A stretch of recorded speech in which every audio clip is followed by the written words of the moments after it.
ألف لام را تلك آيات الكتاب المبين إنا أنزلناه قرآنا عربيا لعلكم تعقلون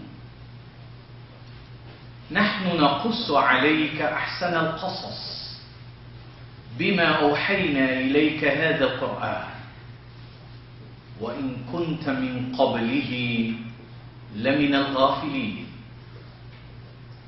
Esteemed sisters and brothers, viewers and listeners, Assalamu alaikum wa rahmatullahi wa barakatuh. We're very glad and very fortunate that we can come together here today to review and to reflect.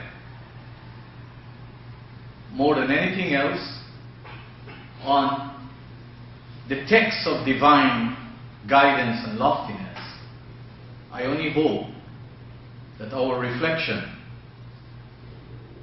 will elevate our understanding and thus enhance our vision and empower us in every lofty, sublime possible direction.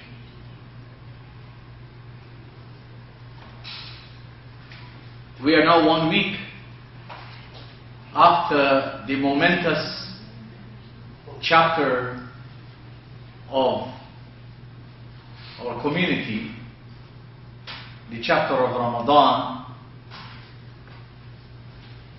and I hope that with the coming of this new crescent, or we say the new moon, we haven't lost anything positively of what we did in Ramadan, but more so I pray that we are out of Ramadan energized, animated, revitalized, revived, and empowered to make great inroads and great strides into our lives like never before.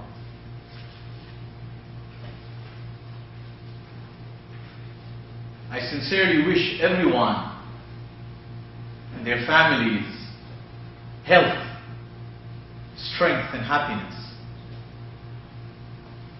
and a greater relationship with the Qur'an. But no matter how sincere are my wishes, or the wishes of any one of us, wishes are not enough. It is important that our wishes must be translated in practical, relevant, and meaningful actions.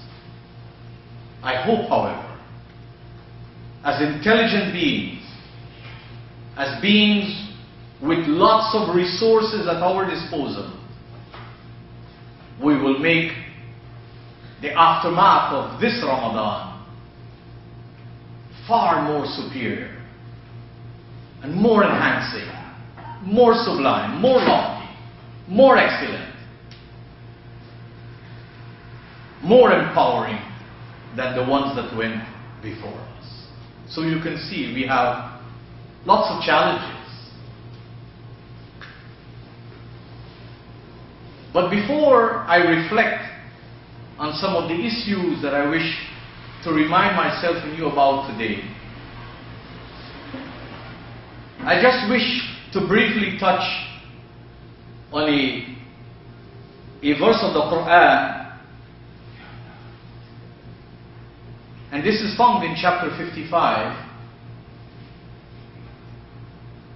verse 5, Surah Rahman.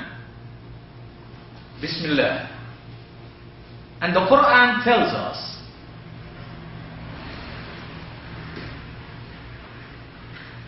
الشمس والقمر بحسبان. What is husban? Or let me give you a very tiny insight into the sense of this verse. It means the sun and the moon, they travel mathematical paths.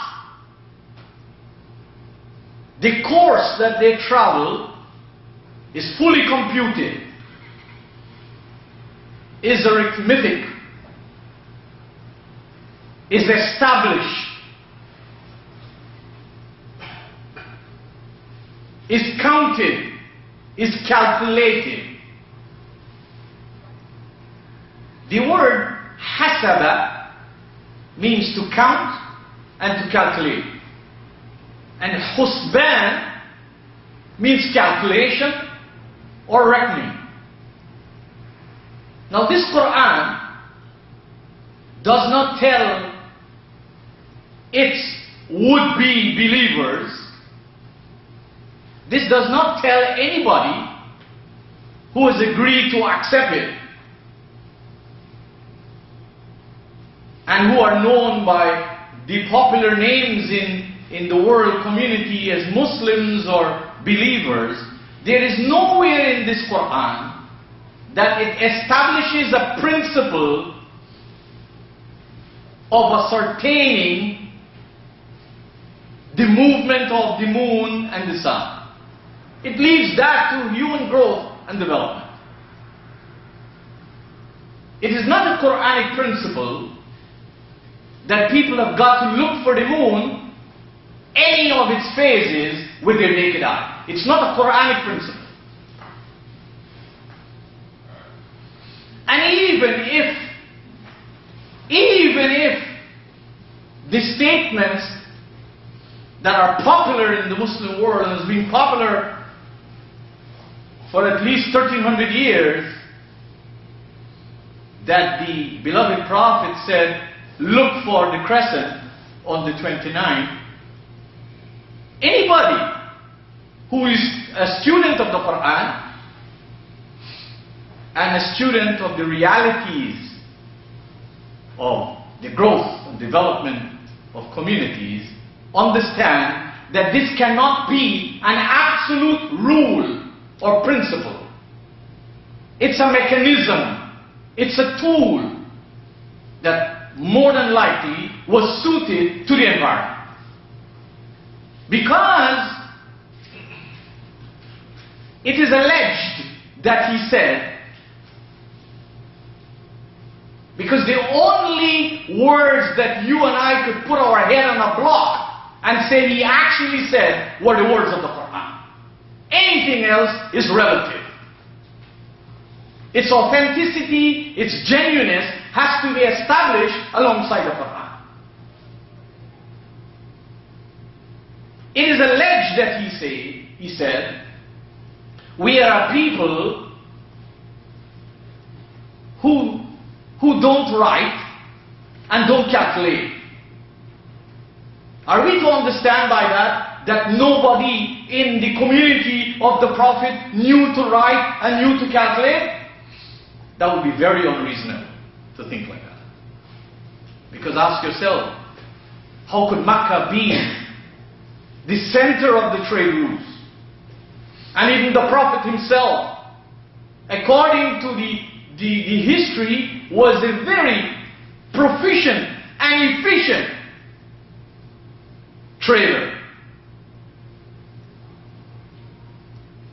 We can understand that the majority of the people, the reading and writing was not the skill that the average human being in that society possessed.